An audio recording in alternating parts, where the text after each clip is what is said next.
I'm not letting them win. I'm going to strategize and do what I can, and it fuels them. I love to see the passion that it fuels in them to lose and then come back and try something different the next time, whether it's a board game, an athletic competition, because I want to instill that in them now, because there will be the day that my kids can beat me, and I'm not letting them win. And that day has not come yet. And I still think it's a few years in the future, but the day's coming when my son's going to be my size or bigger and my skill level or better. And I can't wait for that day.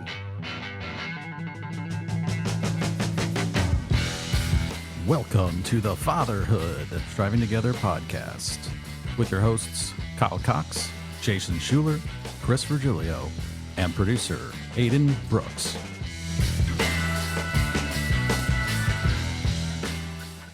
I grew up in a home where sports was awesome, and I loved sports as a kid. I love sports as an adult.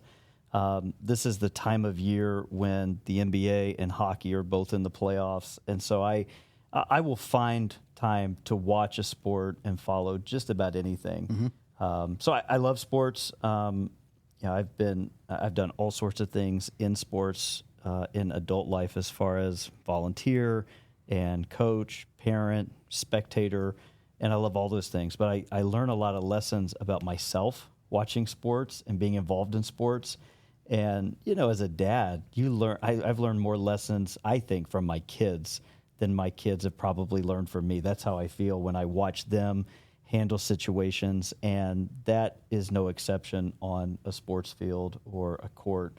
I love sports, and I love being involved in sports, and I love seeing my kids get involved in sports as well. Yeah, same for us. Like, our family's really into sports as a whole, whether it's playing it together or they're on teams or whatever's on television. I mean, really, all three of my kids, my wife included, we all enjoy joining in and watching sports together, whatever's on. Now, some more than others, right? I think as I got older, so I enjoy watching, the competition level. I enjoy seeing good competition. But I think as you get older, especially when it comes to watching sports, I think you're more into like the storylines. I think like watching the stories of people and triumphing in different avenues or with different backgrounds or overcoming obstacles, or the way that this team was constructed versus the way that this team was constructed. And then you have like these two almost like cultural identities that clash, right? And so that's really fun for me as an adult to watch. When it comes to my kids in sports, I think it's part of that. What I enjoy for them is learning the different things about life that they can kind of seize from a team sport. None of my kids play individual sports. Not that there's anything wrong with those, and I think you get a lot out of those, but I think like team sports just bring such a unique dynamic to your life and adds so much just lessons that just can't be learned in a classroom, even sometimes in the home. Like, I think there's just things that, only happen in a field, interacting with your peers and with a coach, that is unique to the sporting element that can teach children so many different things. So that's why we love sports for our family. But then I think in terms of how do you use them well, right? Like that's always the tension that you live in as a parent, and especially as a believer. You want to just make sure that you're not making sports the idol that it can become, because our culture definitely has, right? Like, and I'm part of the problem because I consume it, because we consume this commodity and we've elevated it, which is why everybody complains. Why do these guys get paid so much? Well, they get paid so much because we all watch. Yep. And that's just part of the cycle. And I'm part of the system, right? So, but I love sports, and I don't ever want to see them go away, but I think always keeping them in their proper perspective and balance is so important. Yeah, I think one of the best lessons that kids learn from sports is not obviously just winning, like how to win. That's obviously one of the big things is that I think you can really apply to life later, is how to learn new skills, how to grow, how to reach goals and stuff, and try to win. I think the endeavor to win is the most important thing, but also how to lose. I think that's the really important thing. I mean, we'll play like Candyland or Chutes and Ladders or something with our kids, and man, my little daughter, if she loses, she is not happy about it, right? But so I think sports, any sort of competitive thing in general, I think is a really good place to teach those sorts of lessons, and they're big ones. I mean, how to lose is is like. Do you take it easy on your kids when you play them in sports or board games? That's a great question. Do you let them win from time to time? Yes. Okay. Yes. That's good. So, I mean, you can go either way on that. I think when they're very young and they're just starting, having nothing but failures as the outcome is not very encouraging. Right. So it's not really, it's really about, I mean, coaching or teaching or being involved in any sort of sports from young age, I think is mostly about trying to cultivate the fun aspect of it, letting them enjoy the sport, as opposed to it just being something that did I win or did I lose? And if I lost a bunch, well, then I stink and I just need to quit or something like that. You know? You definitely want to nurture it, right? Yeah. Because you don't want to kill it at a young age. I think as you start to see your kids get older, and I know your kids aren't there yet, our kids are, similar in age, and you get to almost the middle school and soon to be high school varsity aspects, right? It then becomes where when do you make the switch to focusing on the competition level and taking it serious? Because I think, I never want to sound like the old, this generation kind of guy. But I do think there is a fear of, you don't want to be the try hard, is what everybody says, right? So you don't want to be that guy. But at the same time, like, you have to teach, like, there is a certain level of seriousness that you should take to this. And serious doesn't mean it ceases to be fun. You can have fun while taking it serious. So it's like, when do we bridge that gap, right? I wouldn't do it with your 3-year-old in Chutes and Ladders, right? But then as you start to look, like, what is the age? What's the range? Does it change for everybody? Where does that line exist that we start to really say, all right, let's take this seriously? I think it's different per family and per kid for sure. But so my kids are ages 11, 9, and 4. And so the 4-year-old, if we're playing, like, if she can win, she's going to win, and I'm going to let her win. And all my kids, I did like that. But my older two that are 9 and 11, I'm not letting them win. I'm going to strategize and do what I can, and it fuels them. I love to see the passion that it fuels in them to lose and then come back and try something different the next time, whether it's a board game, an athletic competition, because I want to instill that in them now, because there will be the day that my kids can beat me, and I'm not letting them win. And that day has not come yet. And I still think it's a few years in the future, but the day's coming when my son's going to be my size or bigger and my skill level or better. And I can't wait for that day, because I love to see the growth. I love to see the competitiveness in my kids. So I didn't answer your question because I don't know. I think it's different for every kid and every family, but I definitely like breeding a competitive edge and spirit in your kids and not breaking that when they're really little. Mm-hmm. Now, have you guys, I'm sure you've seen this, there's always kids who, whatever level that you're at, are ahead of everybody else, right? There's kids whose maybe their parents played or they coach or something, and then they, for some reason, have sort of a head start on everyone else. And there's the kids that look like they've maybe never even seen the sport before, or something similar to that. Is there, you think there's anything about maybe being a parent who pushes your child from a super early age to excel? Is there anything maybe bad about that, or should we all be striving to do that, or is it sort of just a natural start to a new sport for your kids? So I read this article recently, and I brought some notes with me on just this topic. Okay. And we can link it, I guess, in the show notes to this article. But Absolutely. This is a San Diego Union Tribune article it's about 2 years old. And the title is, Norway's hands-off approach to youth sports might explain why they're so good when they get older.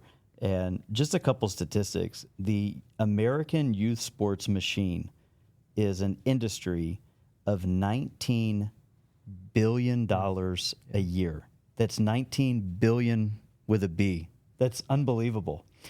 And this article, it's not a long read, but it talks about all the great athletes that come out of Norway. And in the end, it says, whatever the United States is doing, Norway does the opposite. And this whole article talks about the fact that they're so hands-off. Like, My kids play in just a basic rec league, and the heart of that league, it's Christian based, it's at our church, but the heart of that league is for kids to have fun and learn how to play a game. Like, that's it. And it's for kindergarten all the way up through about middle school, and that's the heartbeat behind it. It's not competitive, it's not very expensive, it's not driven by competition, and there's a championship. I will never forget this, but when my son this is probably 3 or 4 years ago, he was playing basketball, and I was his coach. And, coaches are not paid, they're volunteers, and he's playing against this other team. And the coach on that team, his grandson was on the team. So his dad and his grandfather of this kid were basically the coaches. And this kid was, he was bigger than the other kids, but he was also very skilled. He was a good athlete, but he never passed the ball to any of his teammates. Now that I think about it, I think your son was on that team. He was on that team. Yeah, he was on that team. Never got the ball. Never, and his son was good. And there were other kids on the team that were good players, and they never got the ball. And this kid would get the ball at the top of the three-point line. And these are 7 and 8 year old boys. Okay, so just to give a scale as to who we're talking about, his grandson would get the ball at the top of the key, and he would put his back to the basket and dribble and back down the kid all the way. And you can't double team, you can't switch. And he would back him down to the basket. He would pick up his dribble and turn and shoot. And he would make it almost every time. And so toward the end of the game, like, my kids are getting frustrated because we're losing. His kids on his team, the other 4 players, were getting frustrated. You can see parents getting frustrated. And it was toward the end of the game, and the son, so it's the grandfather who's coaching, the son is also coaching, and then the grandson's on the team. The son says to his dad, who's the head coach, hey, maybe we should have him pass the ball. And he gets in his own son's face, this grandfather, and says to him, I'm trying to win a championship. And I remember hearing that as a coach of my 8-year-old son, thinking, what are you talking about? There is no championship. There's no tournament. There's no trophy. There's no league prize. What are you talking about? There is no championship. It's going to go on the back of his sport as and it's like, basketball card at some point. Why right? are you doing what you're doing? And this article talks about that. It's just the fact that youth sports in the U.S. is driven by egos and money. Yeah. But in Norway and a lot of other countries, it's driven by fun. And so I could share more stats from this, and we'll link it in the show notes. But I think we place so much of an emphasis on youth sports in America, so much so that as a Christian, you see parents of young kids that will pour their lives into some travel league or some AAU league or some tournament, and they're not really making great grades in school. They're not really attending church anymore. They don't come to youth activities, things at church. And so you are communicating a message to your children about where your priorities are. And you're communicating, God is important, and family's important, and school's important, but sports is the most important. Sports is God and our family. And I think there's a huge danger in our culture of letting it go that direction and placing so much of an emphasis on sports that it becomes a detriment to the family unit and the spiritual aspect of each family. Gosh, yeah, there's so much to unpack with youth sports, and I think in that article talks about it, and you could go down this rabbit hole for a long time, but the industry that youth sports has become, it's a money-making thing, and just money ruins the fun of it. It just takes the fun out of it. I mean, if you think about it, like our grandparents, when they were playing sports, they probably played at their high school, and I guarantee you that our grandparents' high school games had like the best atmospheres, because that was the one thing that everybody showed up for. Nobody's loyalties were divided between, my AAU basketball team or my club soccer team or my travel ball team that I'm going to play baseball for. Everybody came, and it was like this community event, right?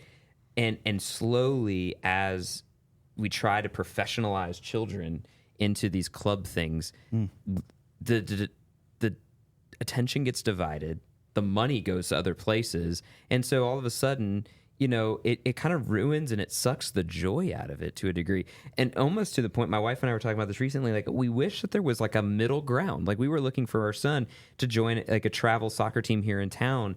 And there's all these different tiers. He could try out for it. He has to try out now for what will become in the coming fall, that team. And then it's a commitment from fall to the following spring. That's a huge commitment. And if he makes the one team, there's going to be certain financial commitments that we as a family would have to say that we're signing up to do. So there's the extreme, and then there's the travel. And obviously the bait of it all is, well, he's going to have higher competition. He could get noticed. And that's always dangling the carrot in front of the parent and the kid. The reality being, the statistic is probably like 0.01% of all kids in youth sports in America are ever going to play professionally. And the stat goes up a little bit for a college scholarship because there's so many levels of college now. But still, the idea being like, so he could go that direction, or he could go the super fun rec way, which he's at an age now where he's starting to want to be challenged and compete. And so he doesn't want to just play with kids who are just learning the game because he's a couple steps ahead. And so he wants to find guys who are his level of competition. So where does that, like for a family like ours who I wanted to give him the opportunity to grow his skill. He enjoys the game, but I also don't want to go down the route of putting our family into financial ruin because we're going to be traveling regionally and sometimes nationally, and make this commitment a year in advance before we ever see the field. We'd have to commit to this if he made that level of team. That's just really hard.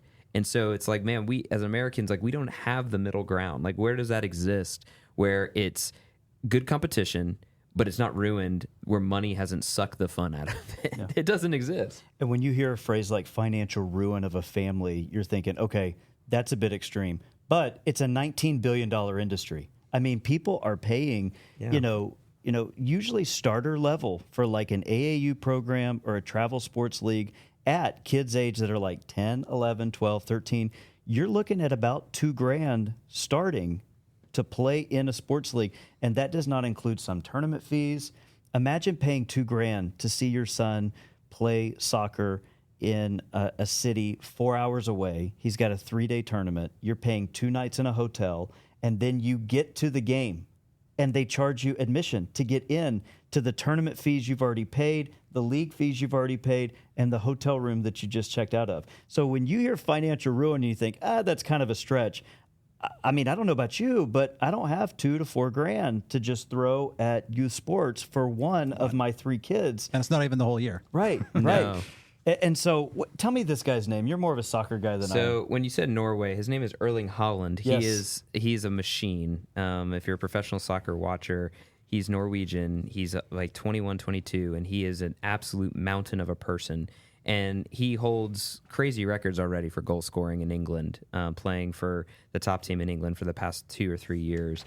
He's unbelievable. He's a product of that. And by the way, like Norway's soccer team is one of the rising powers in Europe. They're young and up and coming, but they're part of the generation that comes out of this, what this article talks about. So which is fascinating that the success is coming.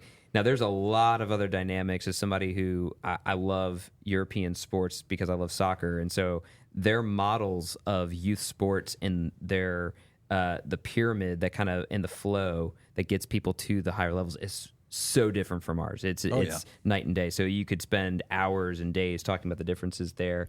But it is really interesting to have just the best guy right now in England in the top, arguably the top soccer league in the world. He's just dominating. Guys can't stop him from scoring goals.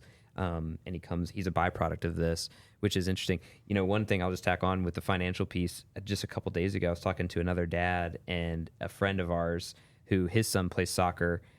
He's in middle school. He's not at the highest level yet. And I know this guy. He's a decent kid, decent player. Their team won a regional tournament.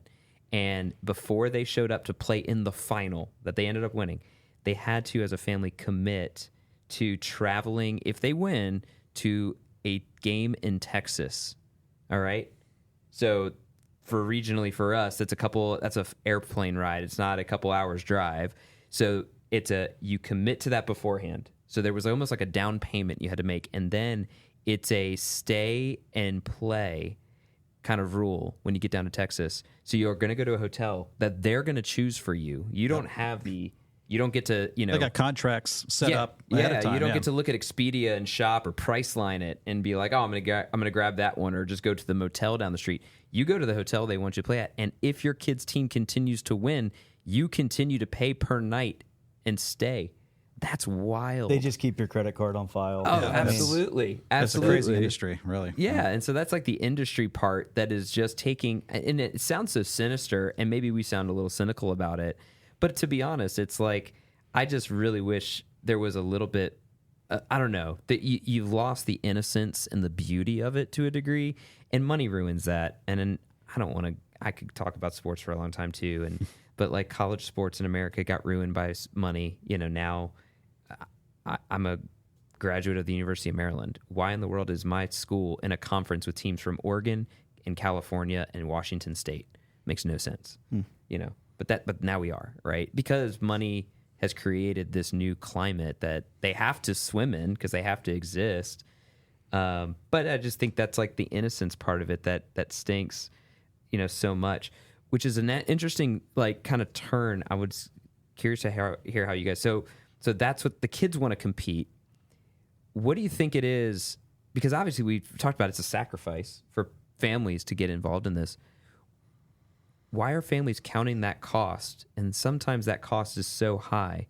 What is it that keeps them going back to that and making these sacrifices for the sake of that opportunity? What do you guys think, is the reason why families are counting the cost and going, yeah, we'll put it in? Well, for me, I come from California, Silicon Valley, and the volleyball world mostly is most of my more competitive experience, especially as a coach. I coached out there for 12 years, I think, before moving out east. And I was a coach of those power we call them programs, but it's the travel stuff basically. And we'd play tournaments in Las Vegas, Washington, Colorado, Texas, all the way to the East Coast sometimes.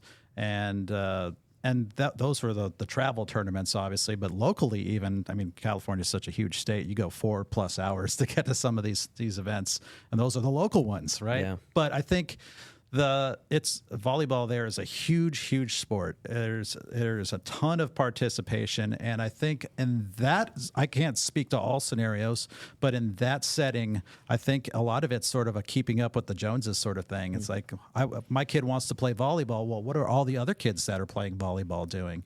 And, well, they're getting on this team. And then it becomes sort of an arms race to who can, like when tryouts come around, who can get to the best team and who can get to the club or the program that has maybe the best reputation, or that people think are the winners.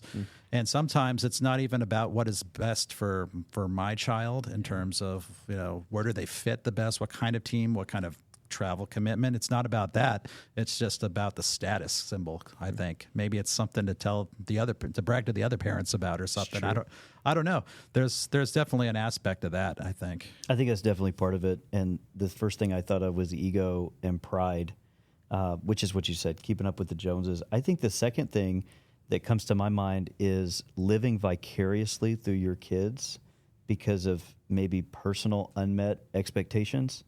Like maybe there's a drive in them because I was not the shortstop my dad hoped that I would be, but maybe my son can be that. I think it could be living vicariously, because when you go to a youth sports game, it doesn't matter the sport or the age group. You understand so much about the kids based on the parents who are on the sidelines and how they conduct themselves on the sidelines. And so, I try to be the fun dad that's like, hey, I want my kids to play everything. I want them to have a good time. We're not in this for the travel aspect or the ego. My kid has never, to my knowledge, been the best kid on the field in any sport that any of my kids have ever played. And, like what you were talking about, 0.001%, the chances of any of my kids becoming a professional athlete are so small. And it was because my wife and I were not professional athletes. Like, I already had these kids at a disadvantage because I wasn't there. I mean, you look at all the pro sports players right now, and that had a mom or a dad, and sometimes both, who were professional athletes or Olympians. Like you look at Steph Curry and Pat Mahomes and all these guys that had one or two parents that were crazy athletes or Olympians and all this stuff. And it's like, genetically, my kids are already at a disadvantage. So I want to be a realist on what my expectations for them are. And so I think that's part of it. Erling Haaland began playing soccer. Does anyone want to guess how old he was when he started to focus on soccer? Before that, he participated in handball, golf, tennis, track, cross-country skiing, and he dabbled in all those things until the age of 12. He was 14. 14. Wow. He did not start playing soccer.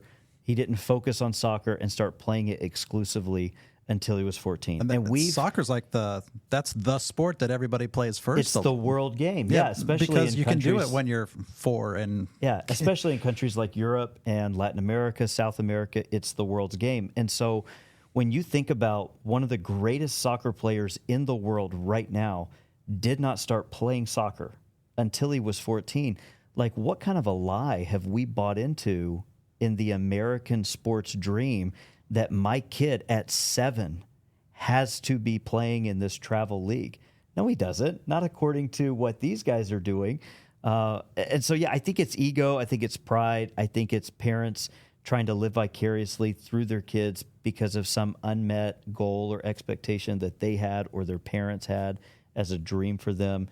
I think it's multifaceted. I think there's a lot of reasons why we're in the predicament that we're in. But I think parents need to take a step back to realize, why am I doing what I'm doing? Am I putting my kid in this league for them, or am I doing it for me? Am I doing it for my parents and the disappointment that I was for not making it pro and being able to buy my parents a car? Now maybe I can get my son or daughter in the door for some kind of professional gig someday. I think it's, let me read you part of this article too. Research has confirmed through a 2013 comprehensive study that they found that prepubescent specialization does not increase the chances of becoming an elite athlete. But one thing they did find is that it does carry higher rates of injury, mental stress, and burnout. It concluded that for most sports, such intense training in a single sport to the exclusion of others should be delayed until late adolescence in order to optimize success. Erling Haaland would tell you the same thing. All of the Norway athletes would tell you the same thing, but you won't hear that in American youth sports because it would cost us $19 billion. Oh, yeah. Full disclosure, though, Erling Haaland's dad, Alfie Haaland, was a professional soccer player. So genetics do have a part in this and all that. This is totally anecdotal, but it seems like the athletes who go on to be pro athletes who had like the pro athlete or the high level athlete parents, they're not generally the ones who are grinding it out, who are just doing everything, working their butts off to just try to barely make it up to that level.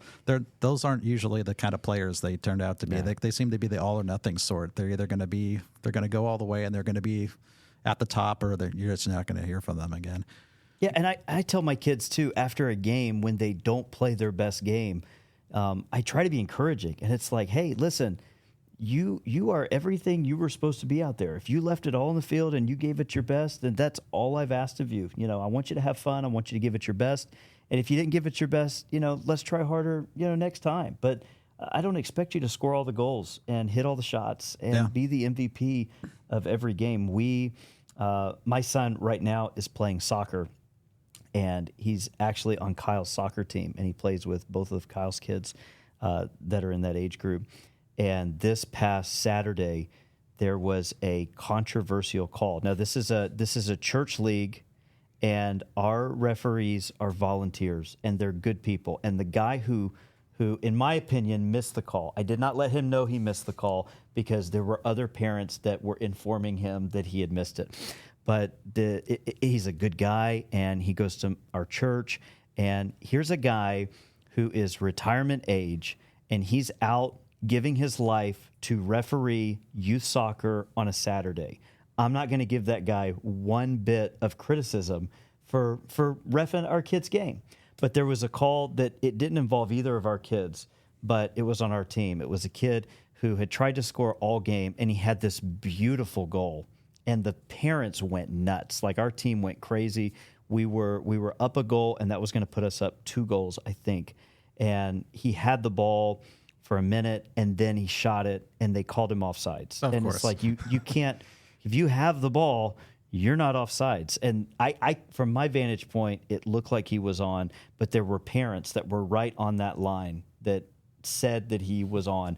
And so that it got waved off, and I felt like the guy missed the call. And then instead of stopping the game and having a free kick, he just let play continue. And so our team's out celebrating, their team is still playing, and then they get a goal to tie the game. So now instead of us being up 2, now we're tied. And our team was totally defeated and demoralized, and they gave up another goal or 2 and lost the game. And here's what is so important for me as a dad is on the drive home, my son wanted to talk about the call. My son wanted to talk about the goal that they got shafted and how that game was garbage and we got cheated out of a win. That's what he wanted to talk about. But I wanted to talk about other plays that he was responsible for in the game. There was a play when he saved a goal earlier on defense, and I wanted to talk about that, and I want to talk about the fact that people are human, and I think there are so many life lessons that we miss in youth sports because as parents we're so driven and so focused on winning and success and our kid being the best, and we care about that, some for them, but mostly it's for us. It's for our pride. It's for our ego. Mm-hmm. Hey, you see that kid out there? That's my kid. He had a hat trick last game. That's what we want to say. We want to say things like that. And I think in doing so, we miss opportunities to shepherd our children and guide them into a real life conversation. And so that's what we try to do is, hey, let's have real life conversations. Here's a guy that's giving his Saturday. He's retired. He doesn't have to do this. He doesn't need this. He's not making anything for this. And he's out here doing his best. Let's not focus on what he did wrong. Let's focus on ways we can be better. What can we take away and learn as a result of this game? And I think that's where we need to go in youth sports, is not the development of the athlete, but the development of a child and the development of someone that was created in the image of God, that we want to become an adult that loves Jesus and loves their family and serves God with their lives. One thing that I was thinking about too, I think what's really attractive about the youth sports, especially like the travel ball culture, I think for guys, for men like of our age, when you see your kids participating, it's a community that you otherwise don't necessarily get into. And it's the kind of community that for guys, I think is very attractive because it's low commitment, right? Like I get to see all these guys, these other dads. I get to see them once a week maybe, or a couple times on the weekend. Right. And there's no real serious conversations. We're at a sports game. We're watching. We can disagree together. We can get angry together. We can celebrate together. We can do all of this life together and then call it see you next week. You know, there's no like we have to really spend a lot of quality time, have these deep conversations and meaningful conversations, or we have to even have conflicts other than maybe, hey, your kid's getting ahead of my kid, and then maybe we'll just switch teams to get away from that. And I think as believers, like one thing that I think this shows is there's always a heart for community within people. Like all people want to be a part of something bigger than themselves. The church is supposed to be the number one aspect of that community for you outside of your home. But I think the youth sports culture taps into dads specifically who can have some of the things that the church is supposed to be for them, but they can have it on their own terms, kind of in a safer space, in an entertaining space when you're watching sports, which, again, if you get to some of these high quality, I'm sure some of those volleyball tournaments you did, like that's good stuff. Like these are high quality athletes. Like, yeah, they're not on television, but if you love the sport, you can respect what you're seeing is good competition, good athleticism, right? And I think that is attractive to men. And so I think that's the other thing why if we go back to the original question of like, why is it that families are willing to sell the farm to go, give it all for youth sports, put it ahead of church, put it ahead of all this? Because church community is hard. Church community requires accountability and it's not as easy. There's conflict and there's disagreement and it's to some degree. I'm not going to say it's not, but there are men who would say a sermon on Sunday is not as entertaining as watching a baseball game or a volleyball match or a soccer game. So there's a level of entertainment and community surrounding that I think that taps into the psyche of why people are so into it as well. And I think that's for Christians, we have to really think about, like, be careful what you make what we make youth sports. It might be replacing something that God has already ordained and designed, something in his structure that could fit that mold for us instead. That's an interesting point. Yeah, I think what you were talking about, the specialization, I think the tendency to push kids into playing one sport or like year round, maybe in school, outside of school, just everything, I think it's like they put this idea in your head of, like, this is the outcome. My kid can get a college scholarship for this. And it's like everybody kind of hooks onto that sort of narrative of what they think that the whole story can be. And so then it just really becomes this whole process of, what do I have to do to feed that narrative? What do I have to do to make sure that we get to that end? And it's like, it's all of a sudden you get locked into, like, all of these choices where you have to keep paying, you have to keep spending more time, you have to keep going further and further just to get to that end point that you kind of already predetermined maybe years ago is the place that you want to go. But maybe that's not what the kid wants to do. Maybe, maybe that's not even the right time or place for it. And when you specialize on one sport, whether you choose it or your kid does, like, imagine from the perspective of that child, the pressure that is now on them. Like, I have to make this team. My family has committed to this. They're riding on this. I have to perform well. I have to be the best at my position in this league in order to succeed. Like, the pressure that we're putting on kids, regardless of if they're 5, 6, 7, or 13, 14, 15. Like, I love, probably my favorite sport to watch is college basketball. And what I love during the NCAA tournament and the ACC tournament, we're an ACC country here. I love watching the competition, and anybody can beat anybody on any given day in the tournament. But when the game's on the line and a kid steps to the free throw line, it doesn't matter how highly they were recruited or what kind of NIL deal they have. Like, they're on the free throw line, there's a bunch of pressure, and you have to rationalize this is an 18 or 19-year-old kid. You look in the NBA, and you've got guys that played maybe a year professionally in Europe or in college, and now they're in the NBA, and they're 19, 20, 21. Anthony Edwards in the playoffs right now, 22 years old. I mean, these are very young people, and you don't realize that because they're making millions of dollars. Mm-hmm. But the pressure that you put on a student athlete or a kid, in our case, like, it's immense pressure when you're like, okay, you're going to specialize in this. Baseball, soccer, football, those are all done. You are a basketball player, and this is what you will be the rest of your life. Like, it doesn't matter how much they enjoyed pitching. That life is done. It doesn't matter if they could tackle really well or catch a 40-yard touchdown pass. That life is over. This is what you're doing now. I think it just puts some undue pressure on children. And for what? Yeah, I think that's where, like, perspective has to show up again. And it's so hard because that's where we get drawn in and we lose perspective. A lot of times it's like when you get into the weeds of something, you lose the big picture because you're just stuck down on the granular level. But that's the perspective that gets lost, is that it's this chasing the dream and all the competition and all the excitement and the money. It's an investment. So all that comes back to being, this is it. This is the pinnacle of their childhood.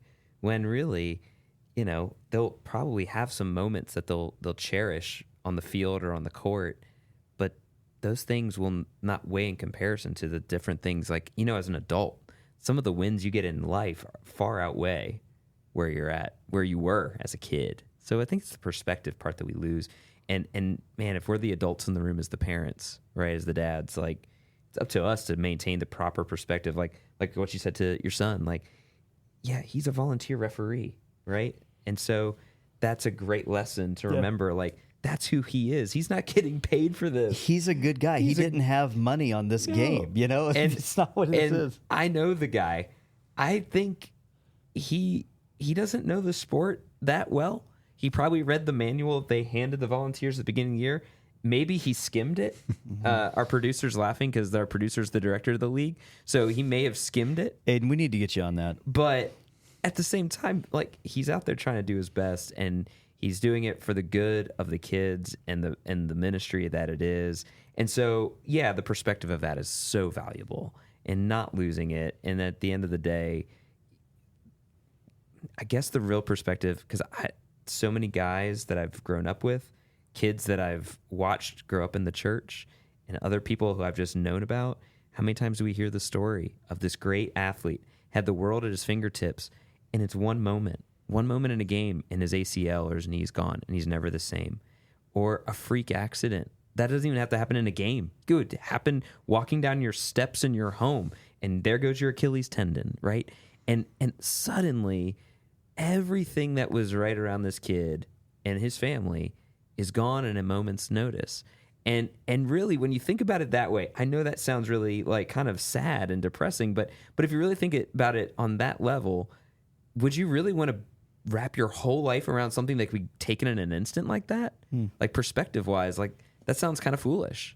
If you put it that way, and again, I'm coming as somebody who loves sports, and I coach high school sports, and I've got guys on my teams that one of them's going to play college ball, and I'm so excited for him, and I hope he does great. And I've got other kids who wish they could play college ball, and they may never touch a soccer ball again. But in all those cases, like, that's not the ultimate in their life. And I think that's the perspective, right? That we have to continue reminding ourselves first before then we can give it to our kids, so we can have them have that proper perspective. Yeah. I look back at all my experience with sports, being a player, coach, official, all of those things. Hopefully soon parent. Don't have any kids that are in sports yet, but they're asking. I think the things that I remember the most are not the wins and loss records. I mean, we won stuff sometimes, lost stuff lots of times. You know, how many teams actually win at the end of the day? One, right? Out of however many. But I think the most important things that I remember are just the friends that I made, you know, the experiences hanging out with teammates. As a coach, I think some of the things that maybe a player says to you, like there's some things they just say that's just like they're really grateful for something that you did. It's like, oh my gosh, you know, how often do you don't hear that enough as a coach, or even something a parent says, or something that you see another kid do with your kid or something. You know, there's just some sort of interpersonal relational thing that has nothing to do with actually playing the game, maybe, are the things that I remember the most. And I think I take back with me, and I look back fondly the most. I don't know if it's necessarily the wins.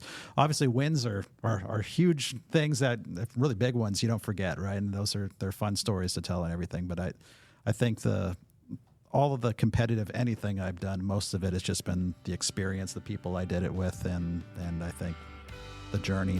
Then it doesn't matter about the winning at the end. Thanks for listening to the Fatherhood Striving Together podcast. Be sure to follow or subscribe to catch future episodes. Consider leaving a 5-star review, and look for more future content coming soon.